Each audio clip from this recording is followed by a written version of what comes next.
यह कहानी दिल्ली के एक आधुनिक इलाके में रहने वाले 10 वर्षीय आरव की है, जो पढ़ाई में होशियार होने के बावजूद दूसरों से बात करने में झिझकता था।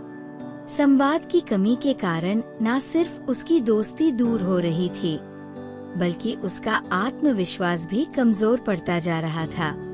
लेकिन एक दिन उसके जीवन में ऐसी घटना घटती है जो न सिर्फ उसे संवाद की शक्ति सिखाती है, बल्कि उसे आत्मविश्वास से भरकर एक नया इंसान बना देती है।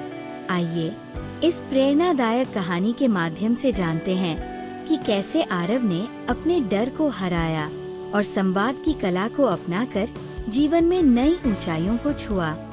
और ऐसे मजेदार शिक्षाप्रद कहानियों के लिए हमारे चैनल को लाइक, शेयर और सब्सक्राइब करते रहिए।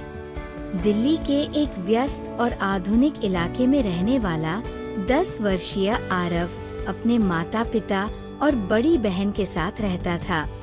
आरव पढ़ाई में होशियार था और घर पर भी आज्ञाकारी बच्चा माना जाता था। लेकिन उसकी एक कमजोरी थी, वो दूसरों से बात करने में झिझकता था।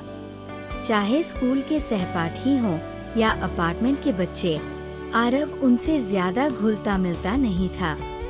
जब भी कोई नया व्यक्ति उससे बात करने की कोशिश करता, वो सिर्फ सिर हिला देता और जल्दी से वहाँ से हट जाता। आरव का परिवार एक बड़े अपार्टमेंट में रहता था, जहाँ हर शाम बच्चे गार्डन में खेलते थे। वे मिलकर क्रिकेट खेलते, साइकिल चलाते और कभी-कभी सोसाइटी के कार्यक्रमों में भाग लेते। लेकिन आरव हमेशा अपने कमरे में बैठा किताबों में खोया रहता। एक दिन उसकी बहन ने उससे पूछा, आरव, तुम बच्चों के साथ क्यों नहीं खेलते? सब तुम्हारे बारे में अच्छा ही सोचते हैं। आरव ने धीमे स्वर में कहा, अगर मैं उनके साथ खेलूंगा और कुछ गलती कर दी तो सब हंसेंगे। मुझे नहीं आता उनके जैसा मजाक करना या जल्दी से बोलना। उसकी बहन ने हंसते हुए कहा, गलतियां सब करते हैं, पर यही सीखने का तरीका है। तुमने कभी कोशिश की ही नहीं, तो डर कैसे खत्म होगा?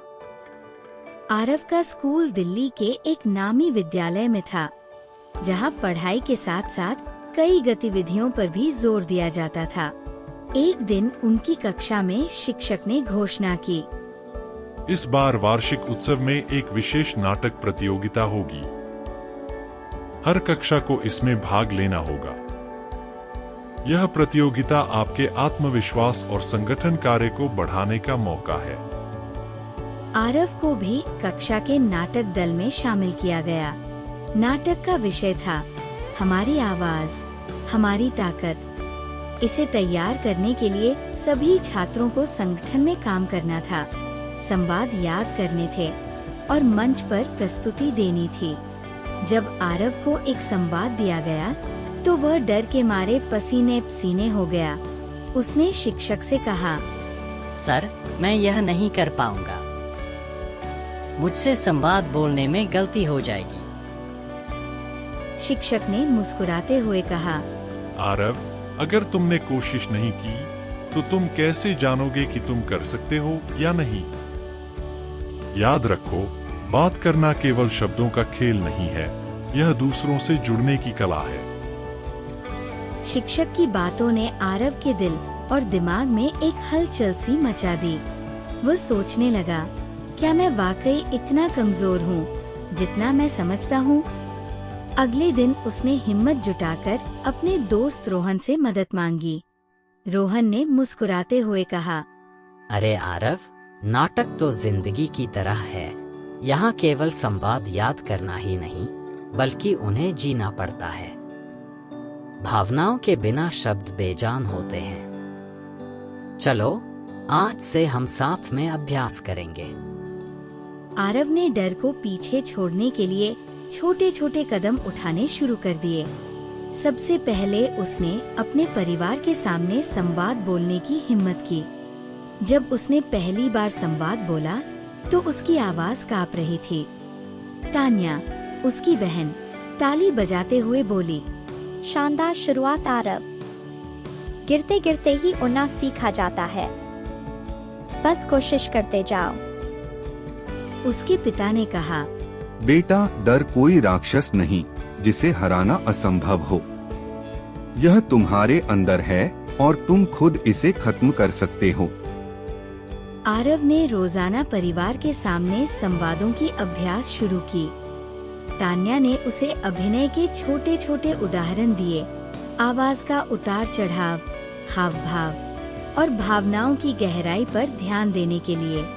जैसे जैसे उसकी हिम्मत बढ़ने लगी, आरव ने नाटक की संगठन के बच्चों से बातचीत करनी शुरू की।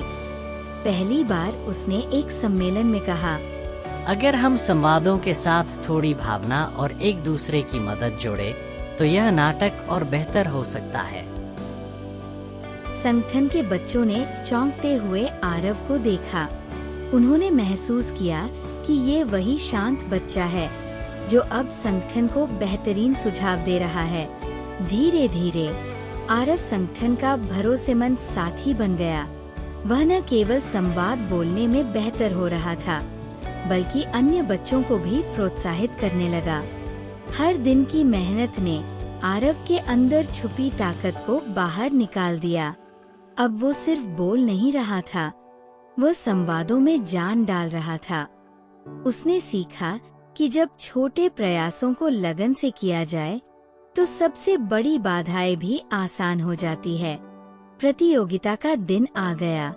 स्कूल का बड़ा सभागार रंग बिरंगी रोशनी और सजावट से जगमगा रहा था। दर्शकों में माता-पिता, शिक्षक और अन्य कक्षाओं के छात्र थे। आरव की संगठन के नाटक की बारी आते ही उसके दिल की धड़कनें तेज हो गईं। मंच पर जाते समय उसने खुद से कहा, अगर मैंने डर को हरा दिया तो ये मेरी सबसे बड़ी जीत होगी। आरव ने आत्मविश्वास के साथ अपने संवाद बोले। उसका प्रदर्शन इतना प्रभावशाली था कि पूरे सभागार ने तालियां बजाईं। नाटक खत्म होते ही आरव ने महसूस किया कि उसने अपने डर को पीछे छोड़ दिया है। उस प्रतियोगिता ने आरव की जिंदगी बदल दी। अब वो न केवल अपने सहपाठियों के साथ सहजता से बातचीत करता था, बल्कि सोसाइटी के बच्चों के साथ भी खेलने लगा। उसने सीखा कि संवाद करना केवल शब्दों का खेल नहीं है, बल्कि यह हमारे आत्मविश्वास और रिश्तों को मजबूत बनाने का माध्यम है। एक दिन उसकी बहन ने उससे पूछा, तो आरव, अब कैसे महसूस कर रहे हो? आरव ने मुस्कुराते हुए कहा, मैंने समझ लिया कि डर केवल मेरे दिमाग में था। जब मैंने उससे लड़ने की हिम्मत की तो वह गायब हो गया। अब मैं खुद को और बेहतर बनाना चाहता हूँ। संवाद की शक्ति हमें सिखाती है कि जब हम अपने विचारों और भावनाओं को खुलकर व्यक्त करते हैं तो हमारे रिश्ते मजबूत होते हैं और हमारा व्यक्तित्व भी निखरता है। यह कहानी हमें ये प्रेरणा देती है कि हमें अपने डर और संकोच को पीछे छोड़कर संवाद की कला को अपनाना चाहिए। संवाद का आत्मविश्वास हमें जीवन में नई ऊंचाइयों तक पहुंचाने में मदद करता है और हमें एक बेहतर इंसान बनाता है।